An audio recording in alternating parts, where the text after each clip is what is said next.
کشف المحجوب جو تصوف میں پہلی کتاب ہے فارسی زبان میں، عربی زبان میں تو اور کتابیں اس سے پہلے لکھی گئیں، لیکن فارسی میں پہلی جو ٹیکسٹ بک ہے تصوف پہ، وہ اعزاز آپ کو حاصل ہے.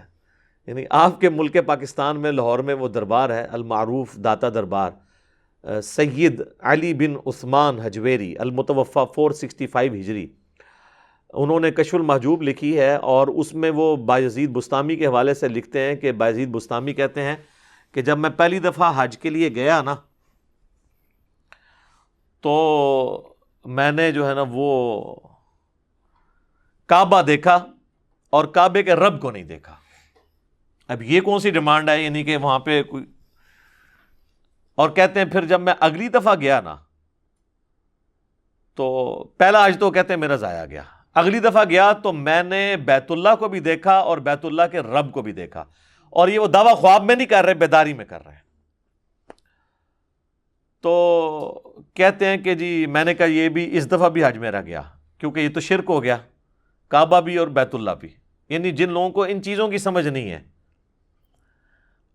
اور پھر کہتے ہیں میں جب تیسری دفعہ گیا نا تو کعبہ غائب تھا، صرف اللہ کو دیکھا. تو کہتے ہیں پھر بھی میرا حج نہیں ہوا، کیونکہ اس میں موجود تھا. ٹھیک ہے نا. تو اب یہ وہ ایک کہانی ہے، اور یہ اتنی عجیب و غریب کہانی ہے کہ اکثر لوگ سن کے اس کو سبحان اللہ ہی کہتے ہیں کہ پتہ نہیں کتنی کو بڑی علمی کو بات کر دیتی ہے. تو اس میں انہوں نے ڈائریکٹ دعویٰ کیا ہے. اور تذکرۃ الاولیاء کے اندر شیخ فرید الدین عطار المتوفی 627 ہجری، یہ کتاب پوری دنیا کے اندر صوفیاء کے حالات کے اوپر ایک ٹیکسٹ بک کے طور پہ مانی جاتی ہے، تذکرۃ الاولیاء. تو اس کے اندر انہوں نے بایزید بستامی کے اوپر ایک چیپٹر باندھا ہے، بایزید بستامی کی معراج. اور وہ کہتے ہیں کہ جی بایزید بستامی کو باقاعدہ معراج ہوئی ہے، جس طرح نبی علیہ السلام کو معراج ہوئی ہے.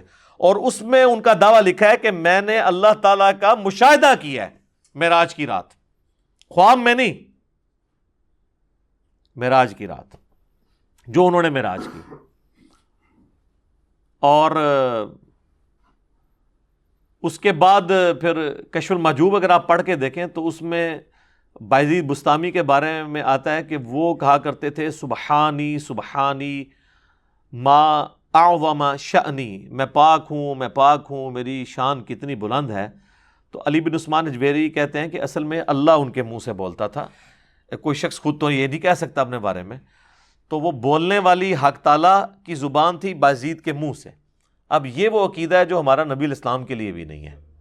ہم نبی صلی اللہ علیہ وآلہ وسلم کے قلب اطہر پہ قرآن کا نزول مانتے ہیں. ہم یہ نہیں کہتے کہ اللہ تعالیٰ رسول اللہ کے منہ سے بولتا تھا، بلکہ ہم کہتے ہیں اللہ تعالیٰ جو ان پہ نازل فرماتا تھا وہ وہی نبی علیہ السلام ارشاد فرماتے تھے. یہ عقیدہ تو ہمارا نبی علیہ السلام کے بارے میں بھی نہیں ہے. اور پھر تذکرۃ الاولیاء کے اندر بھی یہی ان کے دعوے لکھے ہوئے ہیں، اور وہ بھی یہی اسی قسم کی باطل تعویلات کرتے ہیں. اور پھر وہ تو ایک سٹیپ آگے چلے گئے نا. انہوں نے کہا کہ بایزید بستامی سے جب پوچھا گیا کہ بتائیں قیامت والے دن سب لوگ رسول اللہ کے جھنڈے کے نیچے ہوں گے یا آپ کے جھنڈے کے نیچے ہوں گے؟ یہ پوچھنے والے بٹ کیڑے نے جنہوں نے قرآن حدیث ہی نہیں پتا. تو کہتے ہیں میں قسمیاں کہتا ہوں کہ محمد صلی اللہ علیہ وآلہ وسلم اور تمام انبیاء میرے جھنڈے کے نیچے ہوں گے. اور یہاں پہ انہوں نے ختم نہیں کیا، وہ کہتے ہیں لوائی اعظم من لوائی محمد، میرا جھنڈا محمد کے جھنڈے سے بھی بڑا ہوگا.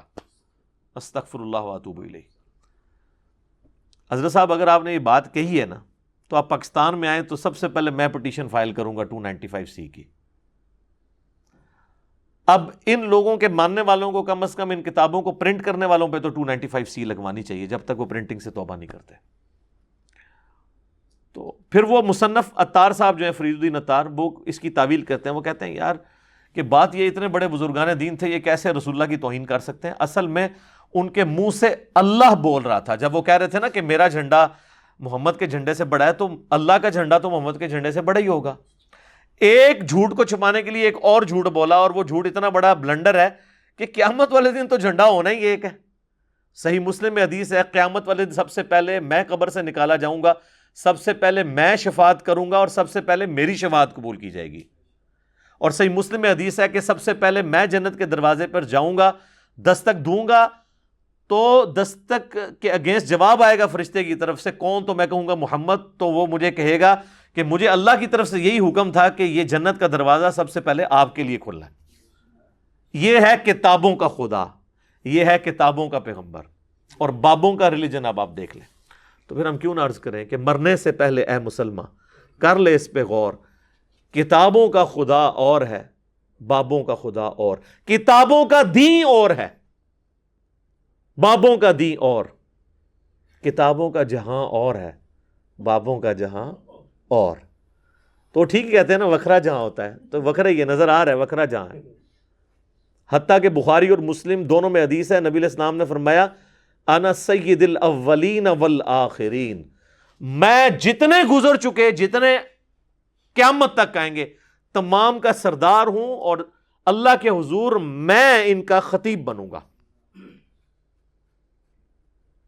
یہ ہے کتابوں کا دین۔ اور دوسری طرف بایزید بسطامی المتوفی 261 ہجری، ابو یزید بسطامی، یزید ابا جی تو 261 ہجری میں فوت ہوئے ہیں، اور میرے امام مسلم بھی 261 ہجری میں فوت ہوئے ہیں۔ ان کا نام ہے ابو الحسین مسلم بن حجاج القشیری۔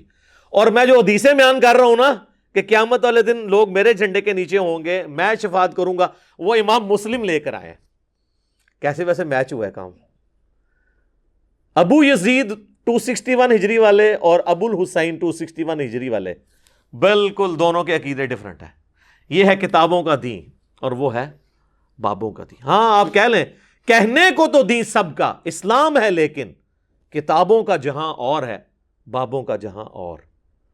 اسلام کو صوفیاء بھی کلیم کر رہے ہیں، سلفی بھی کر رہے ہیں، بریلوی دیوبندی اہل حدیث شیعہ سب کر رہے ہیں، کتابوں میں دین دیکھنا ہے کیا ہے۔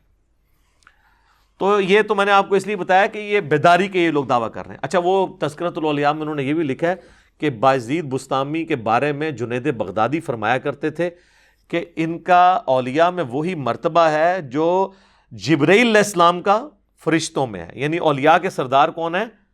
بایزید بسطامی، جیسا کہ فرشتوں کے سردار ہیں۔ تو شیخ عبد القادر جیلانی تو فارغ ہو گئے، بیک وقت تو دو نہیں ہو سکتے نا، اور حقیقت یہ ہے کہ یہ دونوں ہی فارغ ہیں۔ اولیاء اللہ کا سردار امت کے اندر کوئی ہے نا تو وہ ابو بکر، عمر، عثمان و علی ہیں رضی اللہ عنہم اجمعین وعلیہم السلام اجمعین، کیونکہ غیر نبی کے اوپر یہی کیٹیگری ہے نا اولیاء اللہ کی۔ تو کہانی ہے، شیخ عبد القادر جیلانی رحمۃ اللہ علیہ کو تو پتہ بھی نہیں ہوگا میرے ساتھ انہوں نے کیا کچھ کیا ہے۔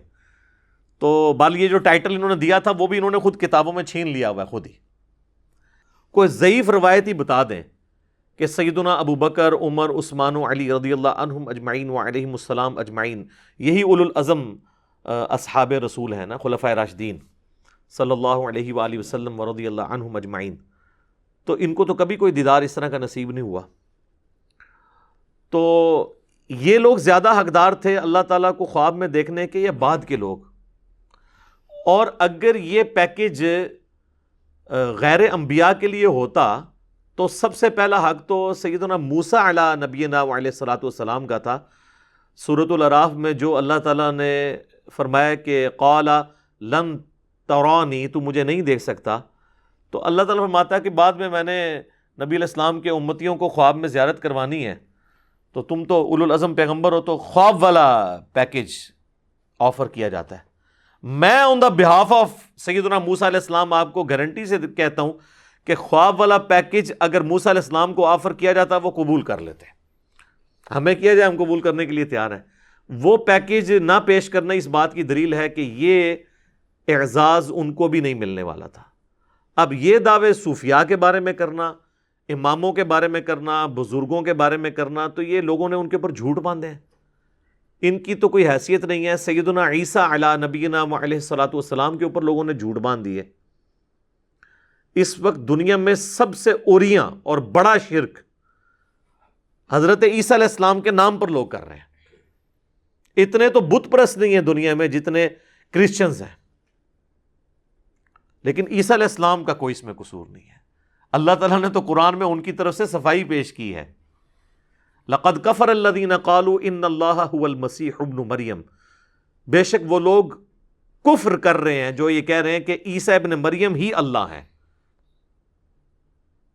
وقال المسیح، جبکہ مسیح تو خود کہا کرتے تھے یا بنی اسرائیل، اے اولاد یعقوب، اے بنی اسرائیل، اعبدوا اللہ ربی و ربکم، اس رب کی عبادت کرو جو میرا بھی رب ہے اور تمہارا بھی رب ہے.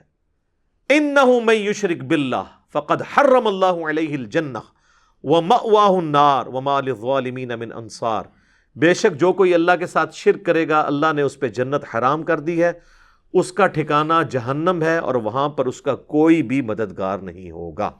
والعیاذ باللہ تعالی. اللہم اجرنا من النار، آمین. تو میرے بھائی قرآن میں تو اللہ تعالیٰ عیسیٰ ابن مریم کی صفائیاں دے رہا ہے کہ وہ تو موحد تھے، ان کے ماننے والے مشرک ہوئے.